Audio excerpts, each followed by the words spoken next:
Democrats are demanding an intelligence briefing from the FBI and Justice Department on what they found in communications between now ousted National Security Advisor Michael Flynn and his Russian counterpart about sanctions and who knows what else. Let's discuss with Democratic Senator Jon Tester of Montana. Senator, I want to talk to you about the VA. We're going to get to it. Our men and women in uniform deserve the best, and I know that interest is deep in your heart. But I want to get to this news because we're hearing a lot of idle curiosity, and it's time to move on, and we now know what happened. It begins and ends with Michael Flynn. Spin coming out of the White House and coming out of a lot of your Republican counterparts. Do you accept that it is time to move on? Well, I will tell you the resignation of General Flynn is very disturbing, and I think it's important that Congress does its job of checks and balances and finds out what has transpired. I think our national security is very, very important to me, and everybody who serves in Congress, it should be a top priority. And to find out what transpired between General Flynn and the Russians, I think is our job, and we need to dig to the bottom of it and find out what really happened. From an administration standpoint, I'll tell you, Chris, I think this is an opportunity to rebuild trust when it comes to national security issues. And everybody had lost faith in General Flynn. I think it's an opportunity for the administration to bring on somebody that the people trust, somebody that has some experience, and move forward. In the meantime, Congress just needs to do its job. And our job is, at this point in time, is to find out what really transpired. Well, I mean, we know that the White House counsel was told about this several weeks ago, a couple weeks or more ago. Did the president know? Would the White House counsel keep this to themselves? I mean, you had Manafort, the chairman of the campaign, step down because of ties to Russia. You've had this series of moves of appeasement and sheltering Russia from responsibility by the President of the United States. You then had him feign ignorance about the reporting about Michael Flynn. And now this. I mean, how deep does your curiosity run about this? Well, I think we need to find out what the facts are. Trust but verify, and I think that there's plenty of concern about the president's relationship with Putin and with Russia. There was concern with Tillerson. There was concern with Flynn. Look, I think this is a time for the administration to right the ship and move forward. But in the meantime, I do think Congress needs to.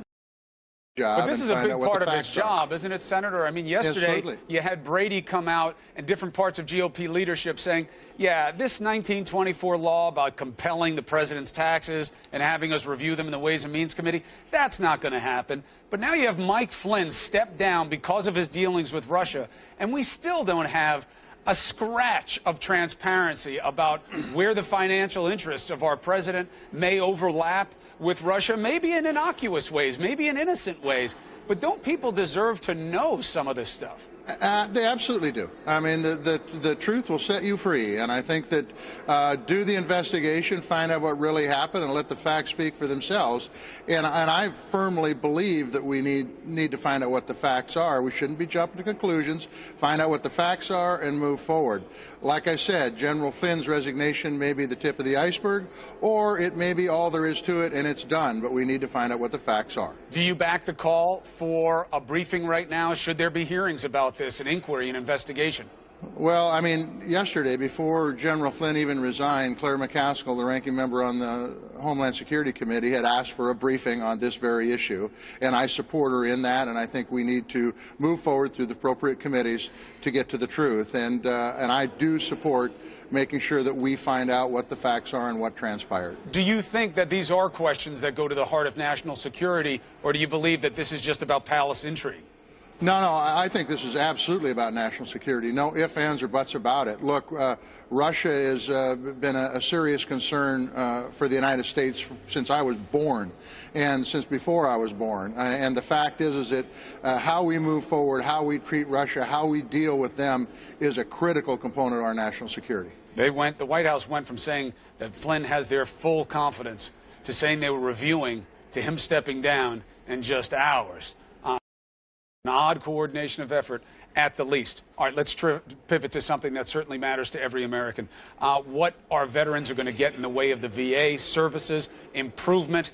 We now know that the man who will take over the mantle is an Obama holdover named David Shulkin. What can you tell us about our new Secretary of Veteran Affairs and why this is good or bad news for our servicemen and women? Well, David worked as an undersecretary under Secretary Bob McDonnell, the former Secretary of the VA, and did a good job. And I think that bringing him on board, he understands the challenges with the VA. It adds some continuity to that agency, which I think is critically important. And he's somebody that everybody knew on both sides of the aisle. It's why he came out of committee unanimously. It's why he got a unanimous vote yesterday. I think he's got a tough job ahead of him. There will be no honeymoon period. He's been there. He knows what the problems are, and he needs to step up and fix them, whether that's issues on manpower or fixing the choice program or a myriad of other issues that the VA is facing. But the bottom line is he made promises in the VA committee.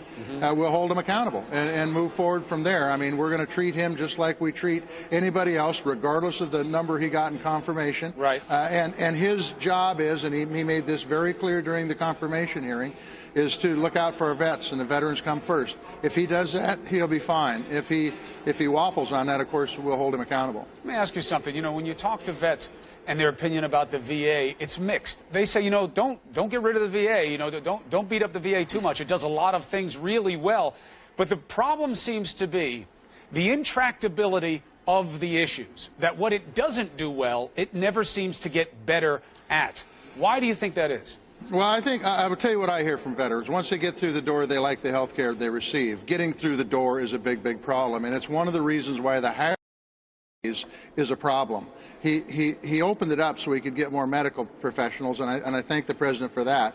But when it comes to veterans benefits and pulling down that backlog, he did not allow for additional folks to be hired into that veterans benefits arena, which I think is really, really important.